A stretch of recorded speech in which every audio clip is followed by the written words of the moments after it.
Good evening. मैं आलोक BCC के YouTube channel पे डेली करंट अफेयर्स क्लासेज में स्वागत करता हूं। और आज हम लोग पिछले एक दिन का और आज का जो भी प्रश्न है उसको इस वीडियो में देखेंगे।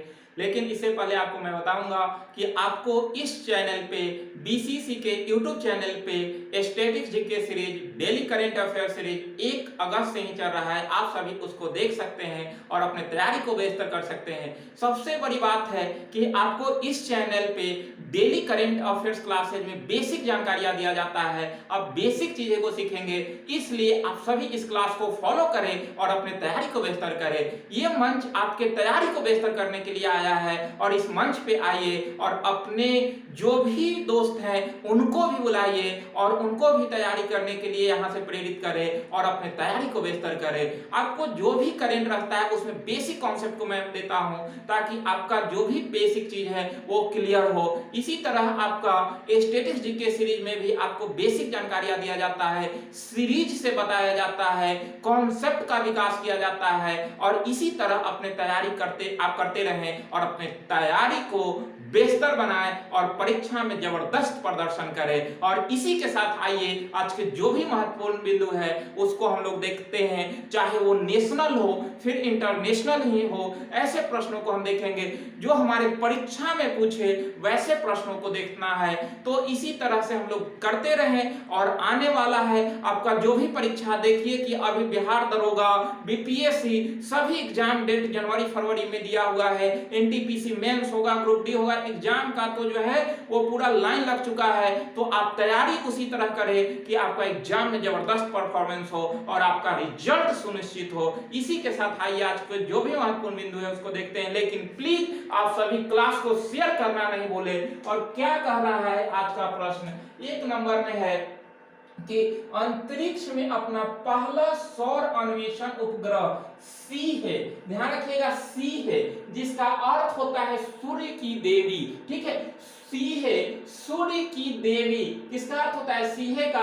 और ये सीहे जो है वो पहला सौर अन्वेषण उपग्रह है। इसको किसने लॉन्च किया, तो वही कोरोना वाला देश जो है वो चीन के द्वारा ये लॉन्च किया गया है। ध्यान रखिएगा यह पहला सौर अन्वेषण उपग्रह है सीहे, जिसको कोरोना देश ने लॉन्च किया है। चीन नहीं, कोरोना देश के नाम से हम लोग उसको जानेंगे। ठीक है, तो इसी तरह से चीन, और यही सीहे का अर्थ है सूर्य का देवी, ध्यान रखेंगे। अगला प्रश्न है 2 नंबर कि भास्करदा को राज्य का आधिकारिक कैलेंडर लॉन्च किया, किसने इसे घोषित किया है आधिकारिक कैलेंडर, तो असम सरकार के द्वारा घोषित किया गया है। ध्यान रखिएगा असम के द्वारा जो है ये आपका भास्करदा कैलेंडर को आधिकारिक घोषणा किया गया है। और सबसे बड़ी बात है इसमें कि लूनर वर्ष, यानी कि लूनर वर्ष जो होगा वो चंद्रमा का एक माह में जो चंद्रमा अपने अक्ष पे घूमता है वही है, एक माह में जो आपका पृथ्वी का एक परिक्रमा पूर्ण करता है वही लूनर वर्ष होगा। जबकि सोलर वर्ष जो है वो सूर्य का पृथ्वी परिक्रमा करता है। तो यानी कि लूनर वर्ष चंद्रमा के आधार पर और सोलर वर्ष सूर्य के आधार पर इस कैलेंडर में तिथि का निर्धारण किया जाएगा। और किसके द्वारा, तो असम सरकार के द्वारा, ध्यान रखेंगे। अगला प्रश्न है 3 number, IMF international monetary fund, IMF international monetary fund ने $6 बिलियन का लोन देने से इनकार कर दिया। समझिए कि जो है वो IMF विश्व की संस्था है जो लोन देती है और वो लोन देने से किसको इनकार कर सकती है, भारत को तो नहीं है। तो इसी तरह से किसको करेगी, तो या तो चीन को कर सकती है या फिर जो है पाकिस्तान को। तो चीन तो ऐसे ही, उसको लोन की क्या जरूरत है, तो पाकिस्तान को $6 बिलियन का लोन देने से इनकार कर दे। यही नहीं, उसका पहला किस्त 1 करोड़ रुपया देने का भी, $1 बिलियन देने का भी इस जो है वो इनकार किया है। तो इस तरह से पाकिस्तान को लोन देने से इनकार किसने किया, तो IMF ने कर दिया है। पाकिस्तान के इमरान सरकार जो है वो अपने सर पे हाथ रखकर बैठ गए, क्योंकि IMF जो है वो कर्ज देने से भी मना कर दिया। ध्यान देने की बात है कि आईएमएफ इंटरनेशनल मॉनेटरी फंड जो है इसकी स्थापना 1945 ईस्वी में हुआ था और इसका मुख्यालय कहाँ है, तो वाशिंगटन डीसी में है। वाशिंगटन डीसी में इसका मुख्यालय है और वाशिंगटन डीसी संयुक्त राज्य अमेरिका की राजधानी है। ध्यान रखेंगे, जो भी विश्व के पैसा से संबंधित संस्था है, वित्त से संबंधित संस्था है, वो सबका मुख्यालय कहाँ है, तो वाशिंगटन डीसी में। ध्यान रखेंगे, वो सबका मुख्यालय वाशिंगटन डीसी में है। अगला प्रश्न है कि यूनेस्को का पहला मार्शल आर्ट शिक्षा पुरस्कार 2021 कुंग फू नन को दिया गया। कुंग फू नन को दिया गया। यहाँ ऐसा नहीं कि भारत में जो है नाम कैसा रहता है, गोलू मोनू सोनू कुछ भी रख देते हैं, लेकिन देखिए नाम क्या है, कुंग फू नन।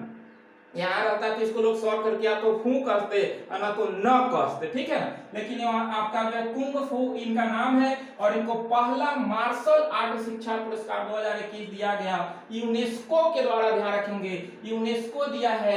यूनेस्को की स्थापना कब हुई है, तो 1946 में यूनेस्को की स्थापना हुई और इसका मुख्यालय कहाँ है, तो पेरिस में है। ध्यान रखिएगा, मुख्यालय पेरिस, स्थापना 1946 और इसी के द्वारा पहला मार्शल आर्ट शिक्षा पुरस्कार 2021 दिया गया है। अगला प्रश्न है कि अपराध की लहर के कारण 60 दिनों के लिए, 60 यानी कि 2 महीना के लिए लगभग आपातकाल की घोषणा कर दिया किसने, तो इक्वेडोर के द्वारा किया गया है।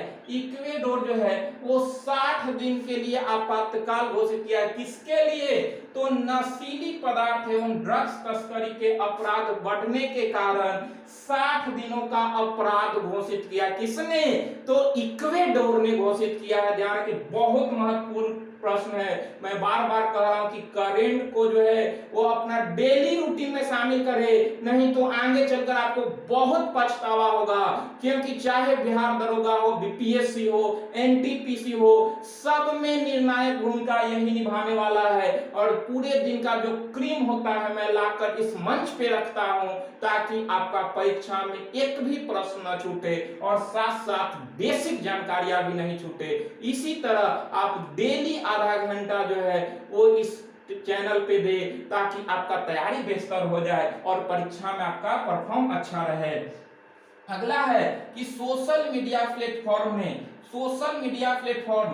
Truth social. ध्यान रखिएगा, सोशल मीडिया प्लेटफॉर्म है ट्रुथ सोशल। इसको किसने लॉन्च किया भाई, तो इसको किसने लॉन्च किया, तो इसको लॉन्च किया पूर्व राष्ट्रपति, कहाँ के, भारत के नहीं, अमेरिका के पूर्व राष्ट्रपति डोनाल्ड ट्रंप के द्वारा आपका लॉन्च किया गया। क्या, तो ट्रुथ सोशल। क्वेश्चन पूछेगा कि ट्रुथ सोशल क्या है, तो ये सोशल मीडिया प्लेटफॉर्म है। किसके द्वारा लॉन्च किया गया, तो अमेरिका के पूर्व राष्ट्रपति डोनाल्ड ट्रंप, अभी वर्तमान में वहां के राष्ट्रपति जो बाइडेन है, जबकि उपराष्ट्रपति कमला हैरिस है। राजधानी वाशिंगटन डीसी में है। अगला है कि माउंट एसो ज्वालामुखी विस्फोट कर गया है। ध्यान रखिएगा, माउंट एसो सक्रिय ज्वालामुखी विस्फोट किया है, कहां पर है, तो जापान में। ध्यान रखिएगा, जापान में माउंट एसो आपका विस्फोट किया। अगला है कि 72वीं इंटर सर्विसेज फुटबॉल चैंपियनशिप किसने जीता, तो ये जीता है भारतीय वायुसेना। भारतीय वायुसेना के द्वारा ये पुरस्कार, ये चैंपियनशिप जीता गया। ध्यान रखिएगा, 72वीं इंटर सर्विसेज फुटबॉल चैंपियनशिप 72वीं है और इसका आयोजन आपका कोच्चि में हुआ है। ध्यान रखिएगा, इसका आयोजन कोच्चि में हुआ। इसमें 4 जो है भाग लिया है। आर्मी रेड भाग लिया था, आर्मी ग्रीन भाग लिया था, नेवी भाग लिया और एयरफोर्स भाग लिया। इसमें भारतीय वायुसेना ने 72वां इंटर सर्विसेज फुटबॉल चैंपियनशिप खिताब हासिल किया। ध्यान रखेगा, तो एयरफोर्स के द्वारा, और ये चारों इसमें भाग लिए थे। अगला प्रश्न है कि मुख्यमंत्री राशन आपके द्वार योजना। मुख्यमंत्री राशन आपके द्वार योजना समझ गए होंगे कि आपके घर पहुंचा दिया जाएगा राशन, ठीक है ना। तो किसके द्वारा शुरू किया गया, तो ये मध्य प्रदेश मध्य प्रदेश किसके द्वारा, तो वहां के मुख्यमंत्री शिवराज सिंह चौहान के द्वारा किया गया है। तो शिवराज सिंह सरकार के द्वारा मुख्यमंत्री राशन आपके द्वार योजना शुरू किया गया। और यह है कि जनजातीय परिवार में राशन वितरण है, तो यानी कि वहां के जो भी जनजातीय परिवार हैं उनको राशन दिया जाएगा इस योजना के तहत, तो ध्यान रखेंगे। अगला है कि पुलिस स्मृति दिवस कब मनाया जाता है, तो 21 अक्टूबर को पुलिस स्मृति दिवस मनाया जाता है। पहली बार कब मनाया गया था, तो भैया पहली बार 21 अक्टूबर 1959 को मनाया गया था। ध्यान रखिएगा 21 अक्टूबर 1959 को पहली बार मनाया गया था। क्यों, क्योंकि उस समय चीन ने जब लद्दाख पर आक्रमण किया था तो बहुत सारे सैनिक शहीद हुए थे, तो उन्हीं के स्मृति में याद किया जाता है और पुलिस स्मृति दिवस 21 अक्टूबर को मनाया जाता है, तो ध्यान रखेंगे। अगला है कि विश्व आयोडीन अल्पता दिवस कब मनाया जाता है, तो ये भी आपका 21 अक्टूबर को मनाया जाता है। कोई कहेगा कि ये करेंट है, ये करेंट है कि ये जीएस है, तो दोनों क्वेश्चन जीएस है, इसलिए मैं कहता हूं बार बार कि जीएस के दृष्टि से देखें करेंट आपका तो ऐसे ही हो जाएगा, ठीक है। तो 21 अक्टूबर को विश्व आयोडीन अल्पता दिवस मनाया गया। उद्देश्य क्या है, तो आयोडीन की कमी को दूर करना, यानी कि आयोडीन की कमी को दूर करना। आयोडीन युक्त नमक खाना चाहिए, बार बार बोला जाता है कि आयोडीन युक्त नमक खाएं, तभी आप स्वस्थ रहेंगे, एनर्जेटिक रहेंगे। नहीं तो आयोडीन की कमी से आपको पता है कि घेंघा या गलगंड रोग होता है गला में, तो इस तरह से आयोडीन युक्त नमक खाएं। इसको अनिवार्य आयोडीन युक्त नमक घोषित किया गया, यानी कि अनिवार्य आपका नमक में जो है वो आयोडीन होना चाहिए, यानी कि आयोडीन युक्त नमक को अनिवार्य कब घोषित किया गया, तो 1992 में घोषित किया गया।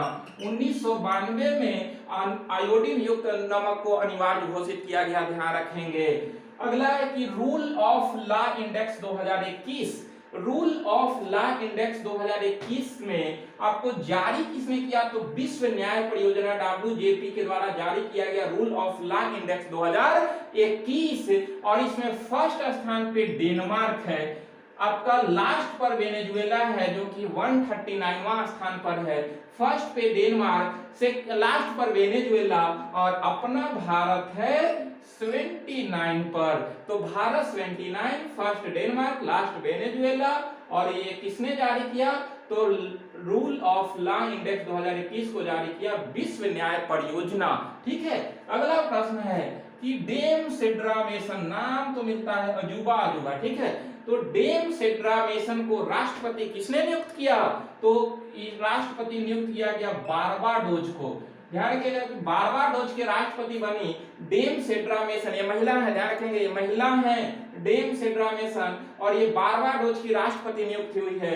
पहले बारबाडोज जो था वो ब्रिटेन के अधीन था और ब्रिटेन के ही महारानी यहाँ के प्रमुख होती थी, लेकिन वहां जो है वो अब महारानी एलिजाबेथ द्वितीय को के पद को समाप्त किया गया और इस तरह से डेम सेड्रा मेसन वहां के राष्ट्रपति बने हैं। ध्यान रखिएगा वहां के टोटल जनसंख्या 2,85,000 है, समझिए 2,85,000। यहाँ बिहार पुलिस के फॉर्म में जो है वो 10 लाख फॉर्म भरा जाता है और वहां के जनसंख्या जो है वो 2,85,000 है। समझिए कि जो है वो क्या हाल है, ठीक है। तो बारबाडोज के राष्ट्रपति बनी डेम सेड्रा मेसन। अगला प्रश्न है कि फाइनेंस एक्शन टास्क फोर्स को ग्रे लिस्ट में शामिल देश, financial action task force FATF के ग्रे लिस्ट में 3 देश शामिल हुआ है, तुर्की, जॉर्डन और माली। ध्यान रखिएगा कि फाइनेंशियल एक्शन टास्क फोर्स के ग्रे लिस्ट में 3 देश शामिल हुआ, तुर्की, जॉर्डन, माली।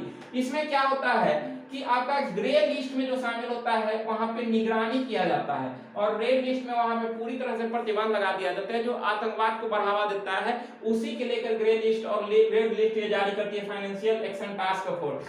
ग्रे लिस्ट में है कि निगरानी करेगी, लेकिन रेड लिस्ट में उस पर पूर्णतः प्रतिबंध लगा दिया जाता है पूर्ण रूप से। इसकी स्थापना FATF की हुई थी 1989 में, ध्यान रखिएगा इसकी स्थापना 1989 में हुआ था FATF का। और इसका अगला जो है वो मुख्यालय कहाँ है FATF का, तो इसका मुख्यालय आपका पेरिस में है, ध्यान रखिएगा। मुख्यालय आपका पेरिस में है और इसकी स्थापना 1989 में हुआ था। अगला प्रश्न है जो काफी महत्वपूर्ण है कि पिनाका और स्मर्च मल्टीपल रॉकेट लॉन्चर है। ध्यान रखिए, क्वेश्चन यही पूछेगा कि पिनाका और स्मर्च क्या है, तो ये मल्टीपल रॉकेट लॉन्चर है और ये इसलिए चर्चा में है क्योंकि 44 सेकंड में 12 रॉकेट को दागा है। 44 सेकंड में समझिए कि 12 रॉकेट को दाग दिया है, इसलिए पिनाका और स्मर्च जो है वो चर्चा में आया है। पिनाका का अर्थ होता है कि महादेव का धनुष, तो इसलिए आपका चर्चा में ये क्या है, पिनाका और स्मर्च, तो मल्टीपल रॉकेट लॉन्चर है और ये 44 सेकंड में 12 रॉकेट को दागे हैं, इसलिए चर्चा में आया है। अगला प्रश्न है कि target Olympic podium scheme TOPS का सीईओ पीके गर्ग को भारतीय खेल प्राधिकरण ने नियुक्त किया। यानी कि टारगेट ओलंपिक पोडियम स्कीम जो टीओपीएस है, इसका सीईओ कौन बने, तो पीके गर्ग साहब बने और इनको नियुक्त कौन किया, तो भारतीय खेल प्राधिकरण ने नियुक्त किया है।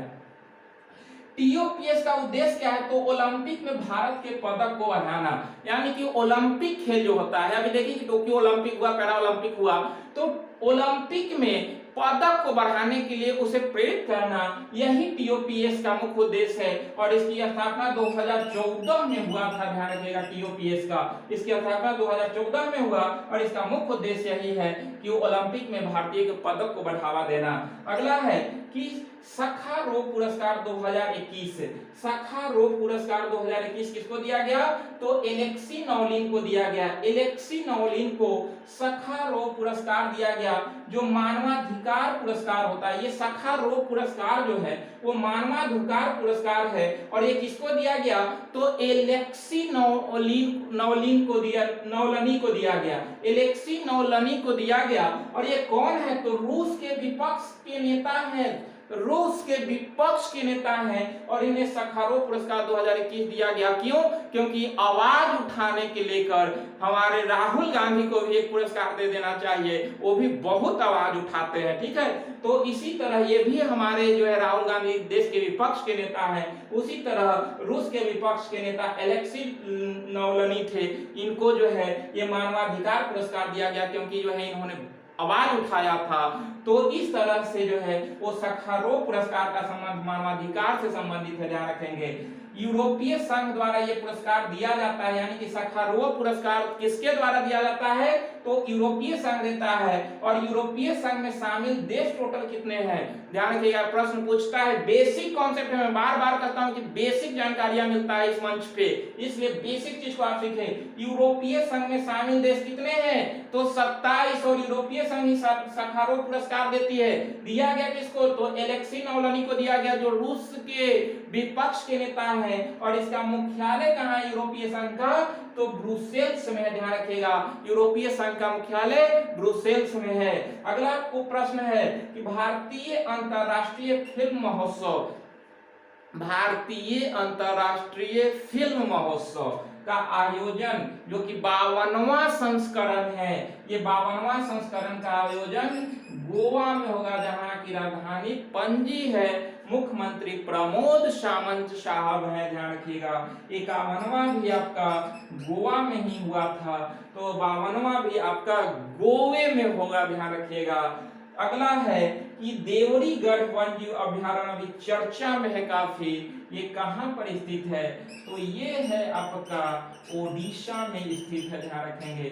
तो ओडिशा में देवरीगढ़ वन्यजीव अभयारण्य स्थित है, इसलिए चर्चा में है कि वहां बाढ़ आने से लगभग जो है वो 400 परिवारों को वहां से हटाया गया है और वहां की प्रकृति कुछ ऐसा है, इसके लेकर जो है वहां से 400 परिवारों को हटाया गया, इसलिए चर्चा में आया है देवरीगढ़ वन्यजीव अभयारण्य। तो ध्यान रखेंगे कहां है, तो ओडिशा में। तो इस तरह से आपका आज और कल का जो भी पीछे का प्रश्न था उसको हमने दिखाया, आप सभी इसको देखें और अपने तैयारी को बेहतर करते रहें। तो हम बार बार कहते हैं कि इसको देखें और पीछे के भी वीडियो को रिवाइज करते रहें, तभी आपका तैयारी बेहतर हो सकता है। तो आज यहीं तक, लेकिन देखते रहें प्लीज। स्टैटिक्स जीके का भी आपको वीडियो मिला होगा, आप सभी देखें और इसको भी देखते रहें, तैयारी करते रहें, आपका सफलता मिलेगी, आप सफल होंगे, ये मैं वादा करता हूं, ठीक है ना। तो आज यहीं तक, मिलते हैं नेक्स्ट वीडियो में। आप सभी को बहुत बहुत धन्यवाद, लेकिन प्लीज क्लास को शेयर जरूर करें।